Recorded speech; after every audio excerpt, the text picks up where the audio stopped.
Welcome to today's webinar. As a global consulting firm, Protiviti is here to help you connect, grow, succeed. We invite you to visit us online at protiviti.com/webinars to find other great content and subscribe. Now, let's begin.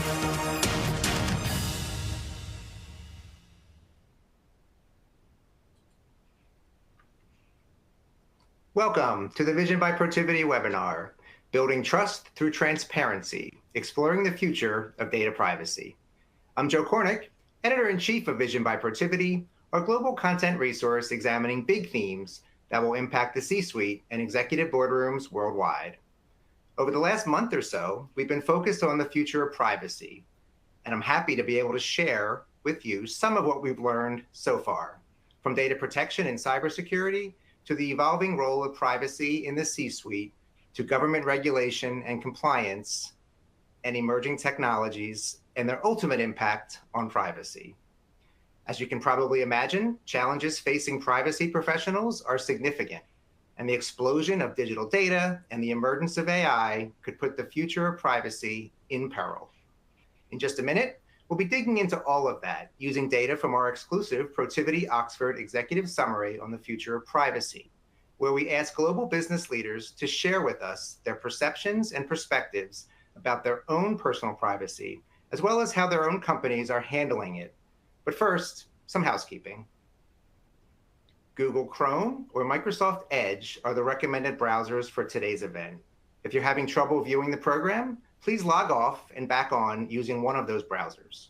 If you continue to have issues, please try refreshing your browser, and if that fails, message us in the Q&A box. Please also use that Q&A box to submit questions.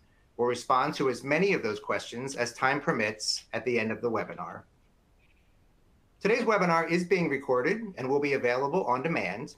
There are materials we think you'll find valuable in the Resource Center, including Vision by Protiviti Future of Privacy Insights, as well as content from the Future of Privacy Forum.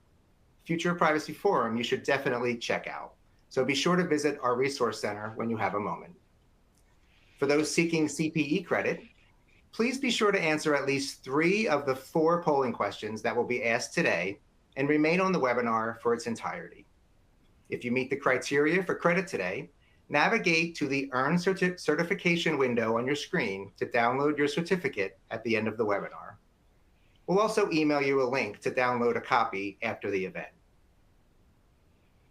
I'd like to talk a little bit now about Vision by Protiviti. If you're not familiar with it, it's our global content initiative exploring how current megatrends will impact the future of business over the next several years. Since launching about 3 years ago, we've published some 250 pieces of content, articles, interviews, video, podcasts, panel discussions with visionaries, executives, academics, and subject matter experts who have some pretty big ideas about big topics, such as the future of cities, work, sustainability, the metaverse, money, government, and now privacy. Please visit us at vision.protiviti.com to explore any of the content that we posted thus far, but specifically the content on the future of privacy, including some really quality content, including Q&As with former chief privacy officers of Apple and Google, the current chief data security officer at Microsoft, the Economist's data privacy expert, an interview with an ethical hacker, and a discussion with the CEO of the Future of Privacy Forum, Jules Polonetsky. I'd encourage you to subscribe to join us on this journey and to begin receiving our bi-monthly newsletter highlighting all of our new content. Subscribing is free and will unlock exclusive materials, including all of the Executive Outlook reports that we've conducted for all of our themes with the University of Oxford, including the current report on the future of privacy, which was just released yesterday. So that one's hot off the presses, as we used to say when there were presses. But I guess now available for download just doesn't have the same ring to it. Anyway, it's available. We'd love for you to read it.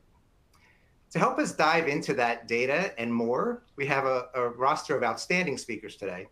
First up, we'll have Oxford's Vlad Miknenko, a professor and one of the authors of the report, walk us through some of the key findings.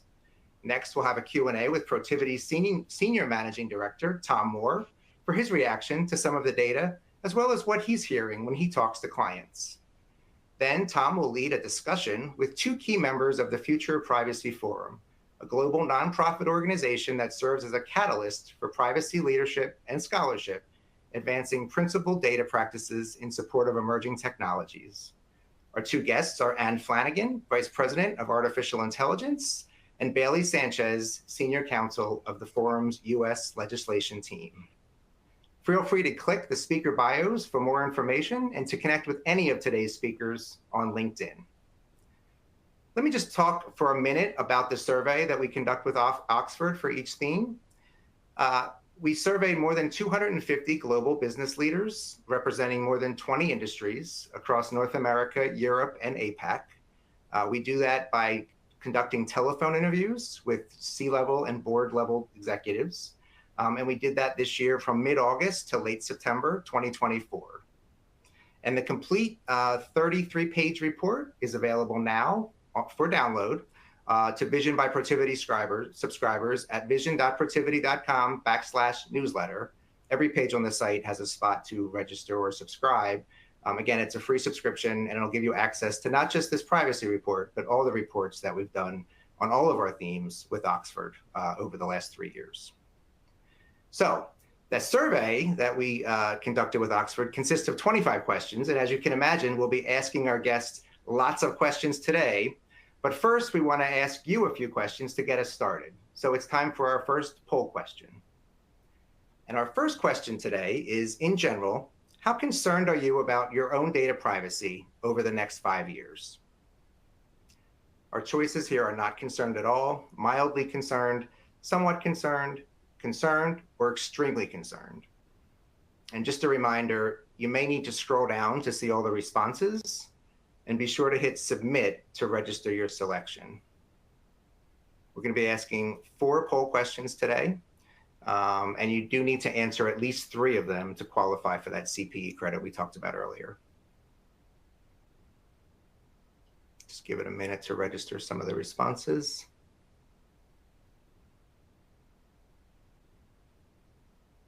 And this comes right from the survey. This is one of the questions that we asked our global business leaders as well.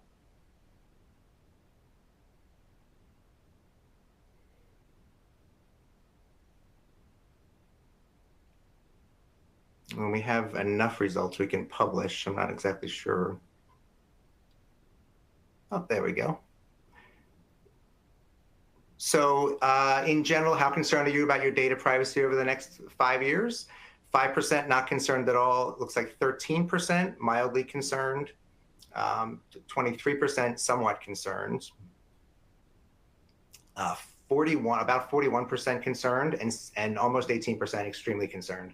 So we've got some folks that are pretty concerned, as you can see, with their own data privacy. I would say we've got almost 2/3, not quite, 57, 58% in the concerned or extremely concerned category. So keep that in mind as we move into our second poll question, which we're going to ask you right now, which is, how concerned are you about your company's ability to protect its customer and client data over the next 5 years? So now we're asking you if you could take a look at your own company and tell us how concerned you are about your own ability to protect your customer data.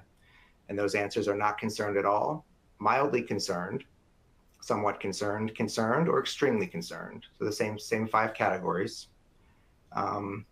Again, these are two of the 25 questions that we did ask executives on this same survey that we conducted with Oxford. And these 2 questions are key to one of our key findings, and we'll get to that in just 1 minute. But we're really curious to see what the audience answers and how that compares to our executives that we ask globally. Again, you may need to scroll down to hit submit. And just a reminder that you would need to answer 3 of the 4 questions today to qualify for that CPE credit. And once we have a critical mass, we can take a look at the results.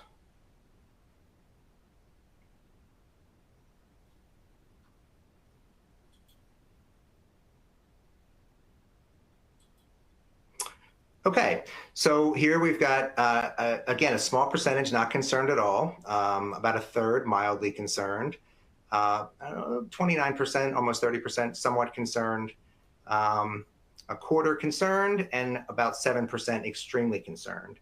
So here we do see a little bit of a drop off in those concerned and extremely concerned categories, which is interesting because it's not too different from what we saw in our own survey.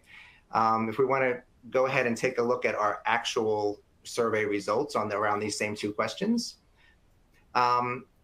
These are the survey results from the two questions we just asked you, and it leads to sort of one of the bigger takeaways we've had from the survey, and it's what we're calling the us versus them disconnect.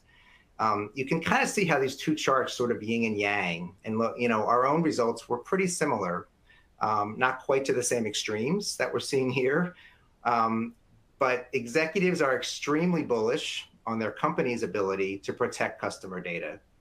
But when those same executives are out there, presumably as consumers themselves, they are not so confident at all in other companies' ability to protect their personal privacy. And that was sort of eye-opening to us. I mean, when you look at just the disconnect between the not concerned at all and the concerned and the extremely concerned categories, how they spike when we ask them about their own personal data, and how they crater to just 8% when we ask them about their company's data, and then vice versa, how not concerned at all and mildly concerned about their own data, about their personal data, is just 6%.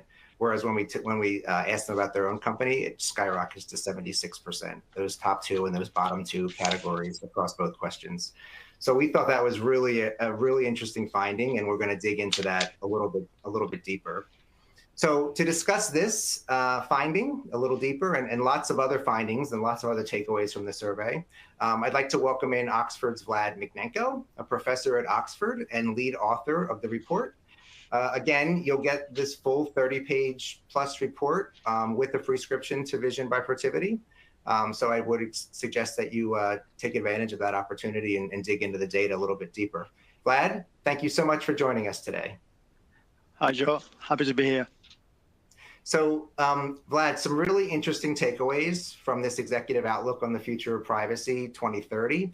But let's start with where we just left off, what we're calling the sort of us versus them disconnect among executives and board and directors. What did you make of that disconnect? What do you think that means? Well, I think there are two dimensions to these us versus them kind of gap in perceptions that we have uncovered. On the one hand, the C-suite executives are very much concerned about their own personal data, privacy and cybersecurity.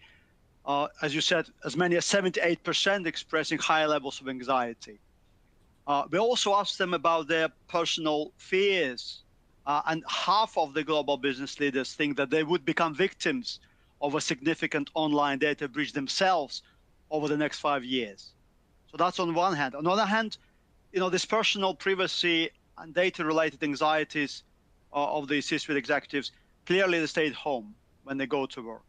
So their boardroom appearance is the opposite. At work, they ooze extreme confidence as far as the data privacy and cybersecurity are concerned. Right. I found it very, very interesting. I mean, I don't know about you, but I mean, I feel like I get a data breach letter, I don't know, quarterly, if not monthly at this point, it seems. So clearly, some of those companies out there are not doing the best job of protecting data. Just, I guess, none of the ones that we polled. Now, it's anonymous, and it is an anonymous survey. We're not able to identify, publicly identify the company. So hopefully, they'd be forthright in their confidence. But I think one of the underlying factors that we saw come through is just extreme optimism. The amount of optimism from business leaders, I feel like, when it comes to privacy was significant. I've highlighted a few here. 75% say their company is either prepared or extremely prepared to fund and resource the privacy function. Certainly good news indeed. 84% rate their organization's effectiveness in maintaining customer trust as, again, either effective or extremely effective, those top two category areas. 74%, again, 3/4, say their company has a positive reputation for privacy related to their nearest competitors. We only could get 2% of business leaders globally to admit that their company has a negative reputation in terms of privacy and data security. So what do you make of all this optimism, Vlad? Well, I'm happy they're happy, but I'm not entirely convinced, I must say. So here in the UK, for example, over the last 12 months, we've suffered 2 of the worst cyber hacks incidents in British history. In October 23, transnational hacker syndicate attacked the British Library, the second largest repository of knowledge in the world after the US Library of Congress. And the hackers blocked the entire online architecture of the British Library, demanding a hefty ransom to restore the services. And now is November 2024, and my university colleagues are still having to resort to using ancient paper card catalog to find and order books. The second episode happened earlier this autumn on the 1st of September 2024. Transport for London, the Metropolitan Public Transport Authority responsible for the London Underground, the tube, buses across the Greater London area, suffered another sophisticated and very aggressive foreign state-sponsored cyber hack. And that resulted in the loss of customer data, names, addresses, contact details, bank account details. And again, most of the TfL's online platforms were blocked. And only yesterday, some 9 weeks after the initial hack, did the Transport for London begin to restore its normal functions. And this is an organization that has a budget of $15 billion. So when I hear from big business bosses that they're extremely prepared and extremely effective, I do raise my eyebrows. Right. Right. And it's human nature, I think, to think that your company is doing everything that you can. I mean, the survey, you mentioned the UK, the survey is a global survey. And there is another pretty optimistic data point, I think, and that's 77% say they're confident or extremely confident in their own employees' ability to understand the need and ways to keep customer data secure. And that number is even higher for executives over the age of 50 in North America. So 85% of executives, let me just back up for a second, 85% of executives over 50 survey-wide say that they're confident in their employees' ability to understand the need. And when we just do North American executives, it's 91%. So, I mean, we have the ability to sort of break the survey down by age and by geography. So when we look at those numbers, 85% over the age of 50 survey-wide and 91% in North America, I'm curious what you make of those discrepancies when we look at data from a geographic or an age perspective. Sure.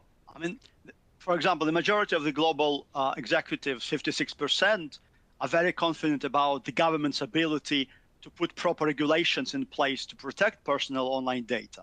But if we divide this survey respondents into the younger cohort, under 50s, and the older business leaders aged 50 and above, we see that the older cohort are highly confident. 68% of them are confident about the government's ability to protect and regulate, whereas the younger cohort of the executives do not share the same sentiment. Only 40% amongst them are highly confident about the government's ability properly to regulate online data protection.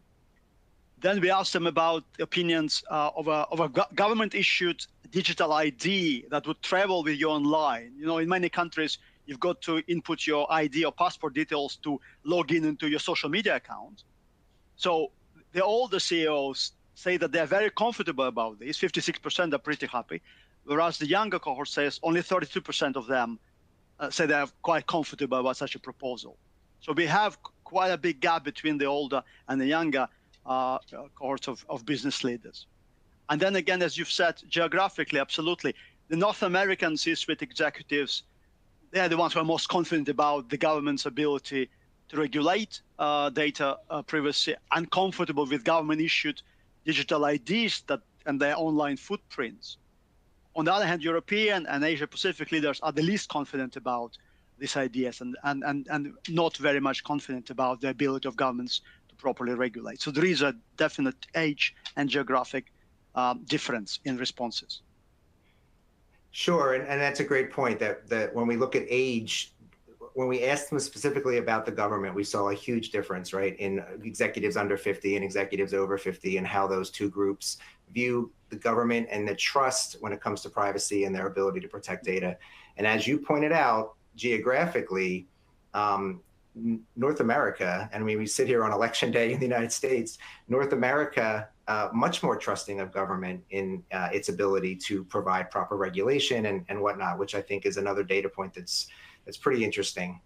Vlad, in interest of time, I do want to move us along, and we asked business leaders to tell us about emerging technologies, specifically AI, and its impact on privacy. What do they have to say about that? Oh, they're loving it. 80% think the emerging technologies like the artificial intelligence, but also AR, VR, the augmented reality, virtual reality, cloud computing, blockchain, will be very transformative for the organization's data privacy and cybersecurity by 2030.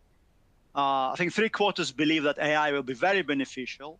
Only 5% believe it will be harmful to data privacy. And we also see similar levels of high optimism about all the other emerging technologies, all except one, quantum computing. So 53% of C-suite executives do not believe quantum computing will be beneficial as far as data privacy and cybersecurity strategies are concerned. Right. Vlad, before I let you go, anything else from the survey jump out at you before we move on?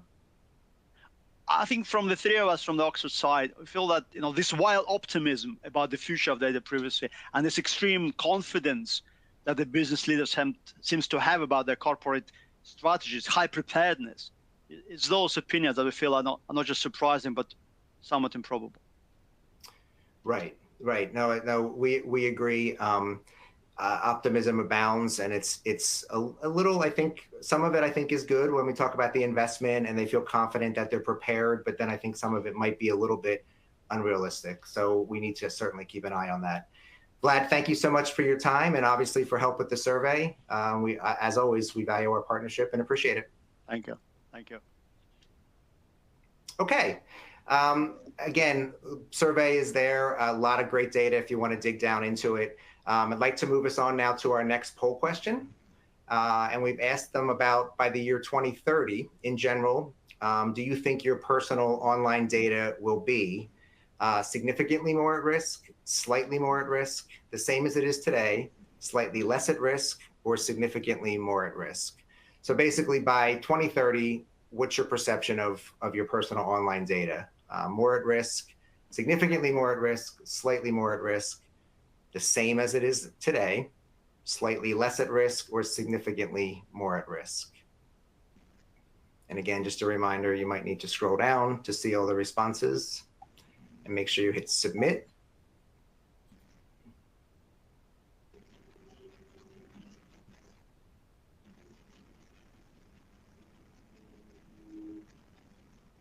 And once we have a critical mass, we can take a look at what that finding is and compare it to our executives.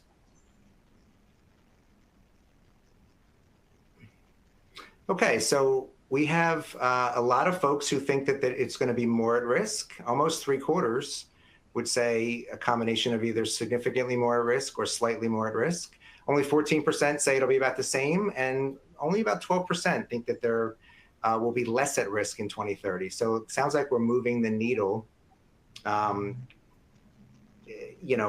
the right direction at least. Slightly less at risk. I'm sorry, that bottom one, it looks like we have a typo there. So here's our results. In the year 2030, do you think your online personal data will be significantly more at risk? Not all that different from the survey results that we just found. I mean, a little bit more. Looks like our executives think that we'll be in better shape, slightly more secure and significantly more secure by 2030, which I think is certainly good news, but also just can sort of mirrors some of the results of the survey at large. So at this point, I would like to bring in Senior Director Tom Moore, talk a little bit with Tom about some of these results. Tom, thanks so much for joining us today. Thank you, Joe. And thanks to the Oxford University team. The survey data is fascinating. Any strategist, C-suite member, marketeer would do well to study that data and use it thoughtfully as they approach the future. Right. So, Tom, you just saw the results of that latest poll where 62% of global executives think their personal online data will be more secure by 2030, and 35% think it'll be less secure. Does that sound about right to you? I mean, is that what you're seeing out in the field? Yeah, Joe, it feels like a vote of confidence in technology, AI in particular, to be used productively rather than maliciously. However, I do note that in that, there's still a third of those executives saying, watch out, that things are going to get worse. I mean, that's a lot of people and a cause for caution and concern going forward. It underscores the importance of the need to pay attention to this issue. It's not universal that people think it's going to be better. There's a significant faction out there who says it's going to be worse, and we really need to pay attention going forward. Right. Right. Tom, another hot button issue that we're dealing with right now, and it's ongoing, it changes week to week, month to month, is government regulation. More than half, 56% of respondents said they were confident or extremely confident in the government's ability to put proper regulation in place to protect privacy. How does that hit you? How does that sound? 56% think that have confidence or confident or extremely confident in the government's ability to put that regulation in place. Yeah, Joe, this was actually one of the more surprising statistics coming out of the survey for me.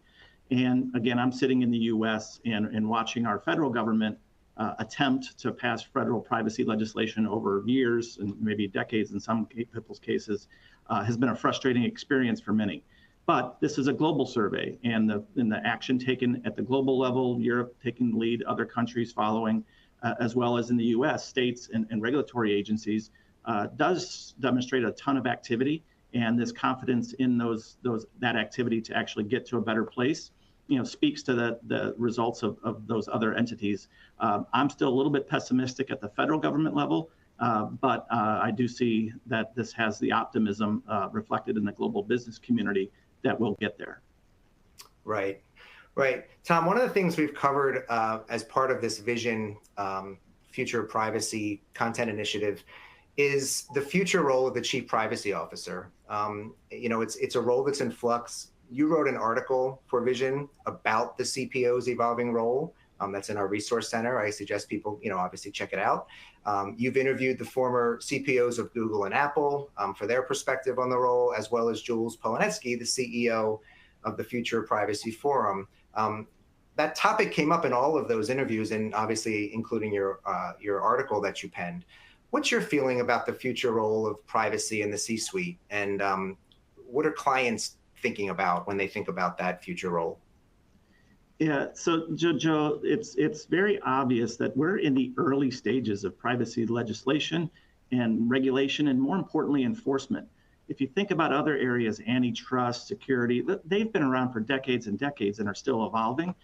Yet privacy, data protection is fairly new as a discipline, and enforcers, regulators are getting up to speed and moving more aggressively, and will do so in the future. You add to that new technology, new ways of collecting data, using data, are coming at us at a rapid clip. I think that enterprises that care about consumer trust, and actually every enterprise should care about gaining and maintaining that trust if they want to be a sustainable long-term success, entities like that need to maintain focus on privacy and data protection. Having a senior person with access to the rest of the company, knowledge of the business, knowledge of the customer base and its concerns is paramount to maintaining that customer trust and earning it in the future. I really think that progressive organizations who keep their eye on this, not only the law and regulation, but consumer sentiment and the technology changes that are occurring, will be well suited to address future problems and opportunities in this privacy space going forward. Great. Well, thanks, Tom. I appreciate a few minutes here today. We're going to move on to our fourth poll question, but don't go far because you're moderating our next session. Okay, so I want to move on to our fourth and final poll question before we get into Tom's session with our guests from the Future Privacy Forum. And that's, by 2030, how harmful or beneficial will generative AI be for your organization's data privacy and cybersecurity strategies? You heard Vlad, the Oxford professor, sort of reference this earlier. We're wondering we asked executives how harmful or beneficial they think generative AI will be for their organization's data privacy and cyber strategies. Extremely harmful, somewhat harmful, neither harmful nor beneficial, somewhat beneficial, or extremely beneficial.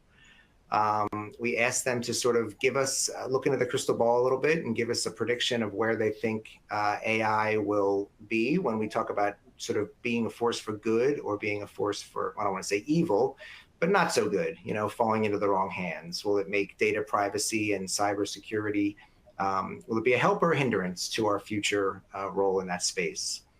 And while we wait for the answers to roll in, I do want to remind you that after this next session, we will be having some audience Q&A at the end of the webinar. So be sure to get any questions you have into that chat feature, and we'll answer as many as time allows. Let's see what we have here as the last of our 4 poll questions goes in. So it looks like we've got 10% saying extremely harmful, somewhat harmful. So we're sort of, well, it's a pretty even split, actually. It's like 47% saying harmful, 37%, 38% saying beneficial, and 15% right in the middle saying they're not quite sure. This feels a little bit more like reality to me compared to what our executives said, which was 80% of executives said it would be either extremely beneficial or somewhat beneficial, AI in the future, which again, very optimistic. But it certainly there's a lot of things AI can do to help us fight and combat privacy and develop strategies, but certainly in the wrong hands can make our jobs, I think, the privacy officers' jobs much more difficult in the future as well. So a lot of moving pieces there. And we're very fortunate now to move into the next section of our program, which is, I'm going to welcome back Tom Moore again into interview our guest with the Future Privacy Forum. And that's Anne Flanagan. She's the Vice President of AI, and Bailey Sanchez, Senior Counsel, U.S. Legislative Team at the Future Privacy Forum. Tom, I'm going to turn it over to you to begin. Great. Thanks, Joe. And Anne and Bailey, thank you very much for the opportunity to speak with you today. You're both deep subject matter experts representing a fantastic organization in the Future Privacy Forum. We're thrilled to have you today, so welcome. I'm going to start just with a general question about FPF. Can you tell me about the mission of FPF, what role it plays in thought leadership around the privacy space? Anne, why don't you go first, and then Bailey, I'll let you chime in. Absolutely, Tom. Thank you so much. Such a pleasure for us to be here today, and great that Bailey is joining as well. Future Privacy Forum. So I know Joe introduced us very briefly earlier on, and indeed we may have some Future Privacy Forum members on the webinar today. We are a membership-funded organization, combination of membership and some grants, and we really sit in the nonprofit space between the public sector and the private sector. We primarily help senior privacy, data and AI executives, and folks that work in the policy and regulatory space to really understand what's happening around the world of privacy as concepts evolve. We are technology optimistic, but obviously very pro-privacy. We're headquartered in Washington, D.C. I myself am based on the West Coast over in San Francisco, but we also have a presence in the EU, Asia Pacific, and folks as well that work in the Africa region as well as Latin America. So we really are, as you can see, right around the world in our presence. And the word forum is definitely not accidental. We really act as a convener for folks to have these difficult conversations around the world of privacy right now, particularly as technology evolves ever and ever faster, and data needs are really out there first and foremost for most companies in this day and age. But I'm going to hand over to Bailey because I lead our work on artificial intelligence. And we really, I think in 2024, even though FPF's been doing work for 7 or 8 years on artificial intelligence, we launched a Center for AI earlier on this year to really consolidate that work and to tackle some bigger AI projects. I'm really pleased to announce that we have a major piece of work launching before the end of the year that folks on this call may be interested in, so we can come back later and let you know about it. But we're really looking at how executives are tackling assessing risk around AI right now, which I think is top of mind for a lot of folks. But Bailey, I want to hand over to you. Thanks, Anne. So at FPF, we look at privacy and AI from a law, technology, and policy perspective. And so me on the U.S. legislation team, I am looking a lot at like what the law says, where there are emerging trends in the law. We do comparative analysis of different legal regimes. I think one report that is pretty relevant for this group here is we just published a report on 2024 state AI legislation trends. And then myself in particular, I have a lot of expertise in the youth privacy and safety space, which is why I'm joining today's conversation. Great. Well, again, thank you both for joining us. And let's start with you. Artificial intelligence is your area of expertise. Can it potentially compromise an individual's right to privacy? Can you give some examples of harms that could come and risks that are accompanying artificial intelligence? So I love this question because AI is something which I think is top of mind for absolutely everybody. I'm sure folks are talking about it around the dinner table. Folks are talking around the C-suite table. People are using it in their day-to-day jobs right now. It's really gone very, very mainstream. But those of you in the privacy and the data community, I'm sure you've been talking about it for years, if not using it for years. AI is not necessarily anything that is new. But of course, I think we all have to acknowledge that about 2 years ago, this thing came along called ChatGPT and really revolutionized and democratized access to AI in a way that we had never seen before. And I think the potential that has unleashed in the way that is a consumer-facing technology, it's really seen this absolutely exponential boom. And as a result of that, we start to see pressures on the market. We start to see pressures internally in organizations around using AI.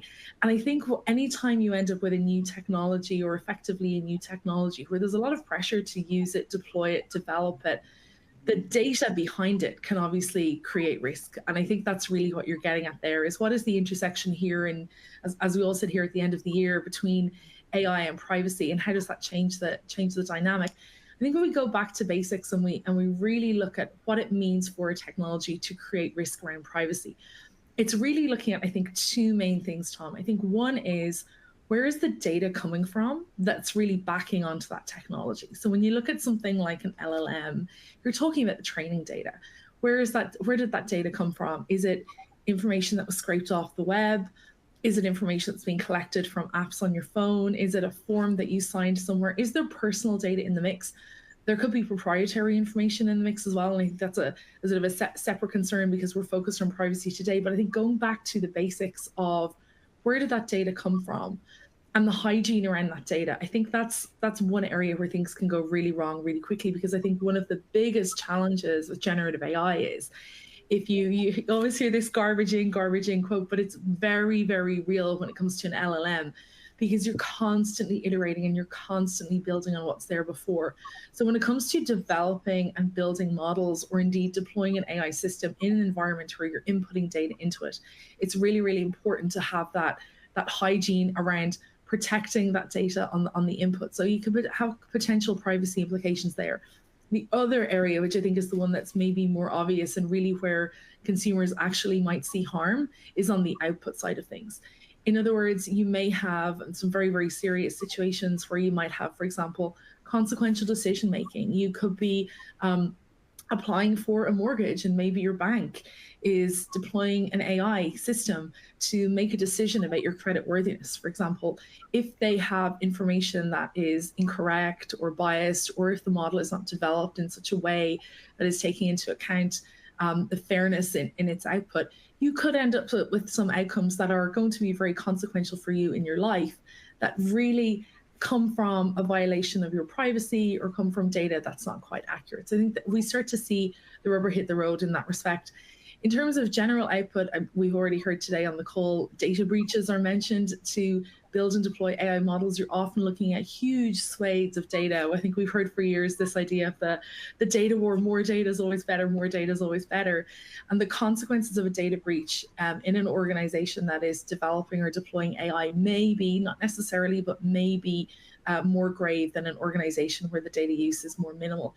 So I think it really goes back to basics around the data hygiene, and the normal risks that companies are looking at when it comes to privacy, they still apply.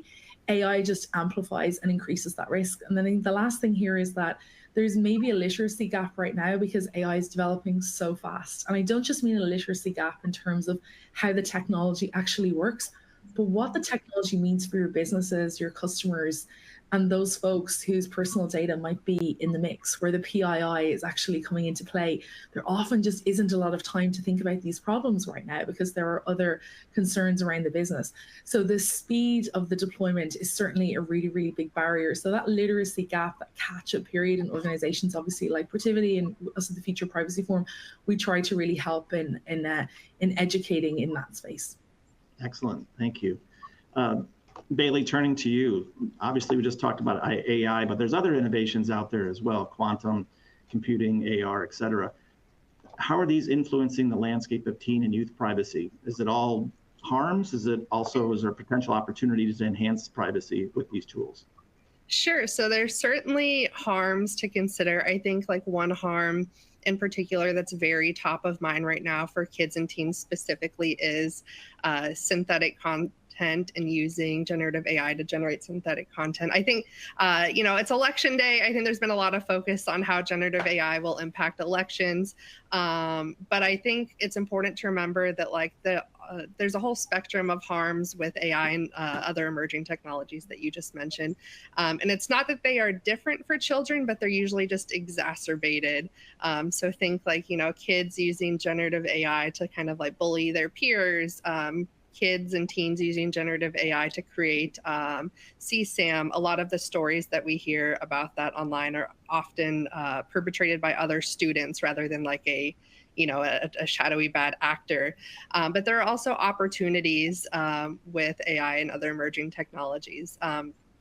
I think something that we talk about a lot is cyber hygiene and making sure that you have your passwords in order, or just different internet facilitated scams. I think there's actually an opportunity to use AI to help vet like malicious content. Again, keeping in mind that kids and teens are a particularly vulnerable group there. And then also AI can have a lot of benefit in the school context. Like predictive AI has been used in schools for a long time. There are those like harms that we hear about, like whether AI is being used to make a decision about like college applications. There was a really bad story a couple of years ago out of Florida that early warning systems were kind of predicting like how likely a student was to become a criminal. But on the flip side, the technology can be used to help students do homework. I think there's an interesting like Google Notebook tool where you can upload your notes or your documents and it creates a podcast for students. So I think there are opportunities as much as there are risks. Another harm to consider is just that kids cannot always vet an AI tool. But if we think, like Anne just said, I think there's a digital literacy gap for adults as well. So we tend to think of kids as like this very separate and distinct group, but honestly, a lot of the time it's same or similar harms, and we just need to kind of amplify whatever tools that we create or safeguards we put in place. Well, Bailey, let's stick on that topic for just a second and talk about what proactive steps can individuals, schools, families, policymakers take to help young people avoid these threats and use these tools for good. I mean, I think a really basic one is just to learn and understand the technology. Again, kids, we call kids a vulnerable group, but they're pretty savvy.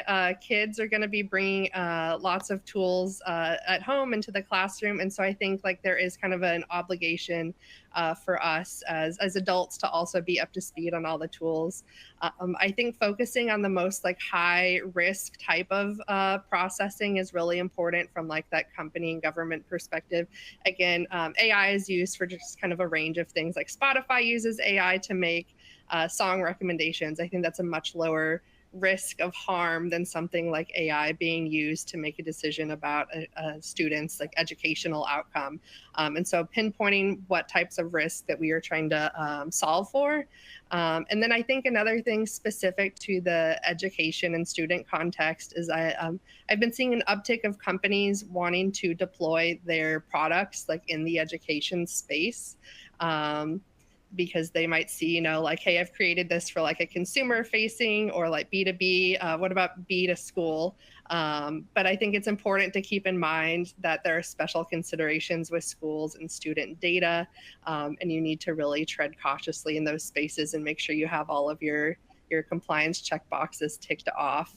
And then another immediate thing to keep in mind is there's a whole discussion about like, age assurance. Should we restrict kids from certain segments of the internet? Do we need to design things that are child friendly? I don't think there is an answer to that policy debate quite yet, but I think in the meantime, something that companies can do is just make sure they have a process in place for handling kids' data if it makes its way to you. Again, a lot of companies might be B2B and not intended for kids, but they also might not be doing that like proactive age verification because they just don't anticipate a lot of kids coming your way. But if you have if kids' data makes its way into your processing, just making sure that you have a plan in place for what you're going to do with that. But Anne, I'm sure you have some other tips that you might want to tack on as well. Yeah, and I was going there anyway. Thanks, Bailey, for the heads up. Corporations, governments obviously can take some steps to help mitigate the potential threats posed by AI. And any other things to add?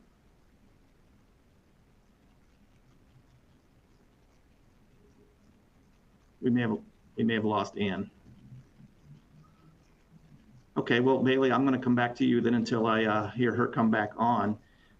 So Bailey, we have talked about government regulation somewhat.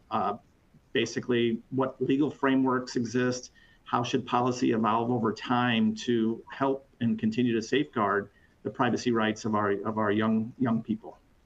Yeah, so as I mentioned, something that the Future Privacy Forum published recently was a 2024 like state AI trends report. I think, as we know, one of the more significant like state bills was the Colorado AI Act. So the Colorado AI Act has broad protections, broad consumer rights and business obligations, but it is only focused on discrimination in systems that are a substantial factor in consequential decisions, which we've been talking about a bunch. So things like health, employment, and housing. Again, that's not necessarily a bad thing.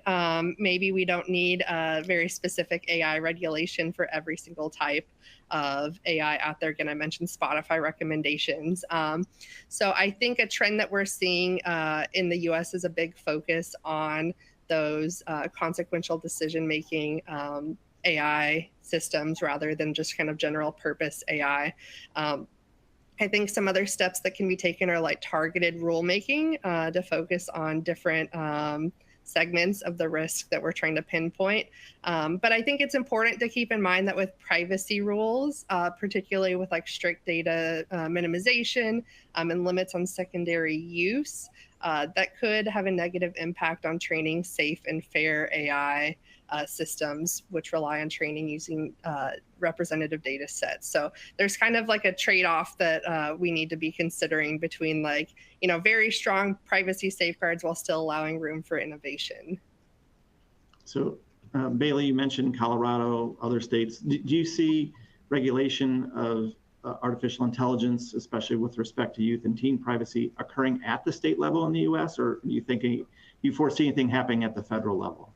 That is a good question. I think kids' privacy and online safety has been a very big topic for policymakers globally. I think if we saw anything pass on privacy or AI at the federal level, because I know you mentioned some kind of like skepticism with federal privacy, I think kids' privacy is one of the areas that's most ripe for something to pass federally. But I think it's important to keep in mind that when it comes to kids' privacy and kids' safety, lawmakers are often approaching it from just a lot of different factors. Like, again, the risk can include like the data risk that Anne highlighted. It can include content moderation, free speech, safety, and then just like the rights of the kids themselves.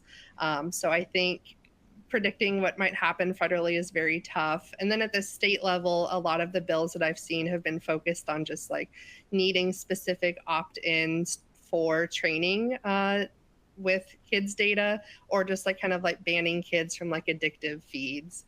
So those are very, very concrete, versus I think the rest of the AI policy conversation is focused on like that broader subset. Great, thank you. Anne, welcome back. Thank you. No I problem. apologize. We have some construction going outside, so I'm joining you now from my hotspot on my phone. So hopefully we have Okay. great timing. we'll go with this until we can't.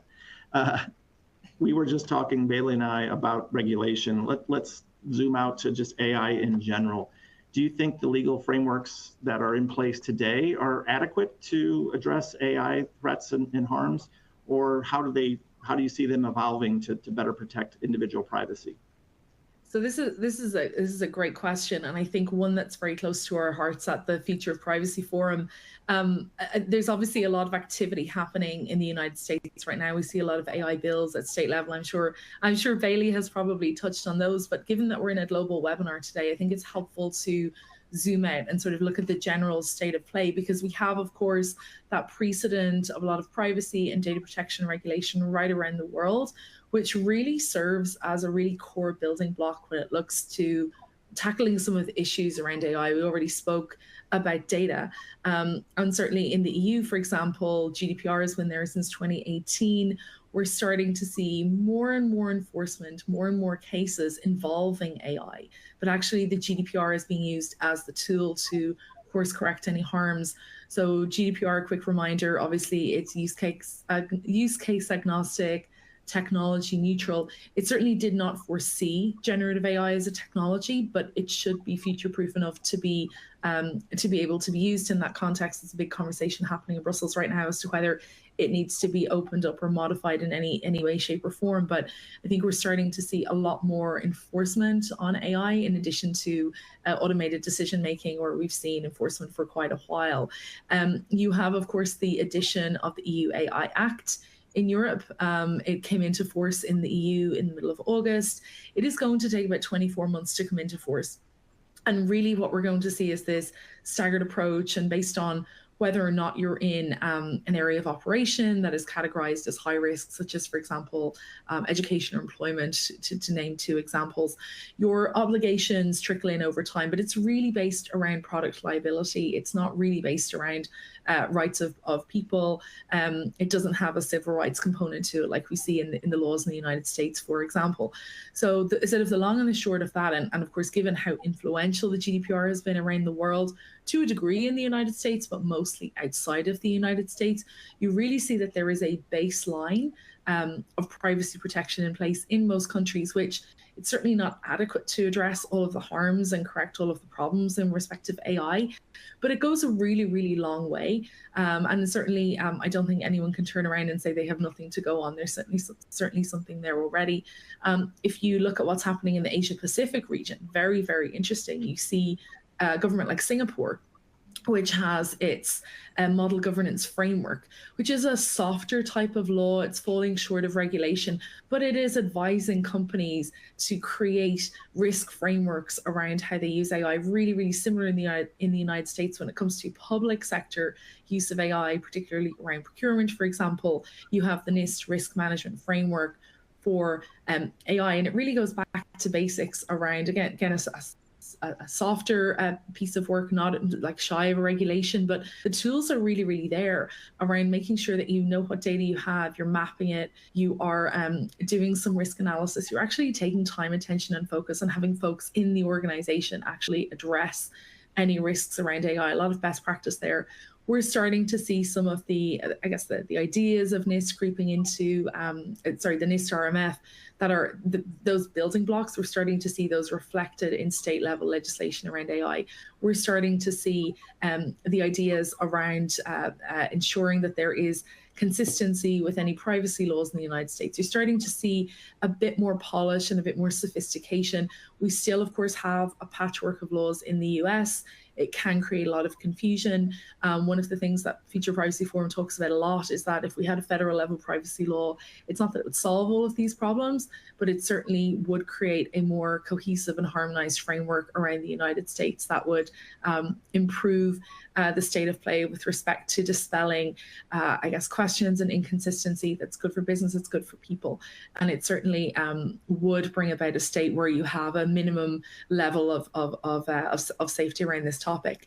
And then I think when we look at what else is happening around the AI regulatory landscape, I think those two big areas there around data and around any potential risk, you start to see this risk basis that you see in the EU AI Act, where you have the different levels of risk around the use case.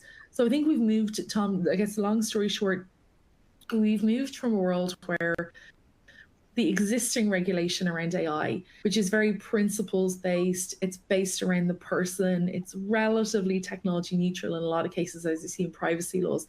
You're starting now to see more of a focus on the use case. And of course, those use cases will continue to evolve. And as Bailey mentioned earlier on, when it comes to AI harms, certain activities are going to intrinsically carry a lot more risk than others. Yep. All right. I think we have time for one last question for both of you. Make a bold prediction, 3-5 years out. What may surprise us about youth, teen privacy, AI, something that people may not be thinking of? What might you expect to see in the future that others who aren't studying this as deeply as you are may not miss? I can go first. So in the kids' privacy and safety space, there have been a lot of laws that have passed at the state level, and a lot of laws that have passed on the state level that have resulted in litigation. Those are making their way through the courts right now. There's actually an age verification law that's going to be heard at the Supreme Court this term. And then there's one that is at like the Ninth Circuit, and then a bunch of district court cases.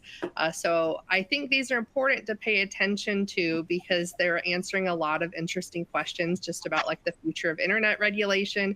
Again, getting back into that question of whether you can kind of like age gate your service or if you have to make something kind of like age appropriate for everyone. Another interesting aspect to those is having certain types of like disclaimers that you're legally required to do, which I think will be very relevant for the discussion when it comes to AI transparency. So I think it will take 3 to 5 years to get those answers, but that will be my bold prediction, is that in 5 years, I think we're going to have a lot more legal clarity on just kind of like what the legal framework in the US will look like around privacy and AI. That's a great call. I agree. Anne, anything from you? Any bold predictions? I love this crystal ball question. I think 5 years ago, we couldn't have predicted generative AI. So I'm going to start with that, which is that I think the technology will surprise us. And I think the consequences of that are going to be twofold. I think we're going to see existing regulations enforced more strictly, not more strictly, but I think we're going to see more and more enforcement because we're going to see harms that weren't necessarily anticipated. And regulators will use the tools in their toolbox already to address them. The second thing that I'm going to see is as those new technologies evolve, I think we're going to see some of the principles that we've accepted stretched to the limit. And in that respect, I think we're going to see a little bit more nuance. I'll give you a perfect example of this. There's an outstanding question right now as to whether, and it's almost a philosophical one, can an LLM actually contain personal data? It's being trained on personal data. There can be personal data coming out the other side, but is the model actually, does that contain personal data? What are the implications for other technologies and other similar scenarios? And you have disagreement from different regulators on this topic right now. It's come up in California. It's come up in Hamburg in Germany. The European Data Protection Board right now is investigating what it thinks itself about it and has asked for comment from various different stakeholders. So I think we're going to see some of the things that we have taken for granted. We're gonna have to think a little bit harder and get a little bit more sophisticated. But I think we'll have a lot of surprises. But I will leave folks with one last message, which is that no matter what happens with the technology and how it's stretched and what enforcement we see, getting the basics right is really, really half of the battle. And by that I mean the data hygiene piece, having time and attention and systems set up internally, and that really, really goes a long way to preventing any harms that might emulate from the use of AI. Great. Thank you both. You in that answer, as well as all the others, you articulated the point I made earlier about organizations who value customer trust, want to earn it, keep it, need to continue to focus on this particular area, look out to the future, stay close to it, have leadership that represents the voice of the customer. It's a really important issue. Thank you both. This was tremendous. Thanks, Tom. And thanks, Anne, and thanks, Bailey, for that session. The insights and the conversation was fantastic. We did get some questions from the audience, but unfortunately, we are actually at the top of the hour. So we are going to have to move on without those audience questions. But we do have them, and we will try to address them. And if perhaps we can follow up with you offline and maybe answer a few of those questions for you. I would like to thank you for joining us today, and thank you to all of our speakers who did such a wonderful job. As a reminder, you can connect with any of our speakers by visiting the bios window on your screen. Please subscribe to Vision by Protiviti by accessing the link in either the Resource Center or the window at the top of every Vision by Protiviti page at our site. Once you subscribe, you'll be able to download that full Protiviti Oxford report that we've been discussing in detail today. And again, special thanks to University of Oxford and the Future Privacy Forum for helping us out today. And thank you for joining us. Please enjoy the rest of your day.